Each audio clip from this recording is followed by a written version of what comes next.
Today, we're going to talk about a 17th century poet who was also something of an architect. His name was George Herbert, and instead of using stone and wood, he built a masterpiece, a kind of literary cathedral he called the Temple, entirely out of poems. But let me ask you something first. Can a poem actually have a physical shape? Can the way words are laid out on a page create a picture that gives it a whole new layer of meaning? It sounds like something from modern art, right? Well, believe it or not, George Herbert was doing exactly that 400 years ago. So, to really get how he pulled off this incredible mix of word and image, you first have to get to know the man himself. So, let's dive in. Who exactly was George Herbert? Okay, so Herbert was an Anglican priest back in the early 1600s. And his poetry, it's not what you've called distant or preachy. It's intensely personal, almost like reading his private journal. He gets into all of it. Grace, humility, but also the really tough, messy struggles he had with his own faith. Now, here's what's really wild. His entire life's work, more than 160 poems, was all published in a single book that came out right after he died. He called it The Temple, and that title is everything. For him, the collection wasn't just a book. It was a sacred space, a structure built poem by poem to map out both a physical church and the spiritual journey of a person's soul. And this idea brings us right back to that first question. Herbert didn't just write about a temple, he actually built one with his words.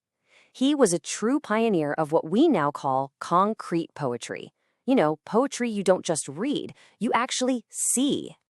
Let's check out one of the most famous examples of this. It's a poem with a simple title, The Altar. And when you look at it on the page, well, it is an altar. The shape is the poem. This isn't just some clever gimmick. The visual is totally key to its meaning. The words talk about building an altar to God out of a broken heart. So by literally shaping the poem this way, Herbert turns the act of reading into a visual act of worship. It's brilliant. He didn't just build objects either. He could also give a physical shape to huge, abstract ideas. Take, for instance, maybe his most famous poem of all, Easter Wings. And just look at that shape. It's everything. You can see how the lines in each stanza start out long, then get shorter and shorter, squeezing into this point of weakness, of sin, and then they expand back out again.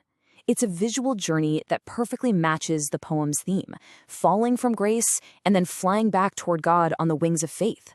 The form and the message are completely fused together. But these cool visual tricks were just one part of his genius. Herbert was just as groundbreaking in how he wrote about the emotional side of faith, that constant, nagging inner conflict. So a huge part of his work is this deep tension, this push and pull that, let's be honest, feels pretty familiar. On one side, you've got this feeling of rebellion, that frustration with your obligations and just wanting to be free. And on the other side, there's surrender, that eventual peace that comes from accepting your path. We see this rebellion just explode in one of his masterpieces, a poem called The Collar. The title itself is a clue. It's not just a shirt collar, it's the priest's collar, the very symbol of the rules and duties that the speaker feels are choking him. The poem just bursts open with this raw frustration. You can practically see him slamming his fist on the table, yelling, "That's it, I'm done, I'm out of here." He's had it with the rules, with duty. He just wants to live for himself. And from there, the poem is just this frantic, breathless rant. The rhythm is all over the place, the lines are jagged. It really feels like you're listening to someone's thoughts just spiraling. The anger and desperation keep building and building until it all just stops. Right in the middle of this huge tantrum, he hears a quiet voice calling him. And just like that, all that rage, all that rebellion just melts away into 4 simple words of acceptance. After all that fighting, peace doesn't come from breaking free. It comes from surrender. So the collar shows us the human side of the struggle. But what does the other side, the divine response, look like? Well, Herbert gives us the answer in another one of his most incredible poems, Love 3. This poem is the perfect flip side to the collar. Here, the spiritual tension isn't resolved by some dramatic internal battle. No, it's settled by a quiet, gentle, unconditional invitation. Herbert paints this amazing picture of love as a person, a host welcoming people to a feast. The speaker shows up feeling guilty and unworthy, and he tries to leave, but love just gently insists, welcoming him to the table. It's this beautiful metaphor for a divine grace that's offered to everyone, no strings attached, no matter what. So why are we still talking about a religious poet from the 17th century? What is it about George Herbert that still echoes today? Well, his legacy is huge. He was a trailblazer, showing that a poem's shape could be part of its soul. But it was never just about clever forms. His real genius was how he combined that technical skill with such raw, honest emotion. He took these vast cosmic ideas about faith and made them feel personal and relatable. He wrote about doubt, frustration, and grief in a way that still feels completely modern, and he's influenced poets for hundreds of years. And all that really leaves us with one final thought.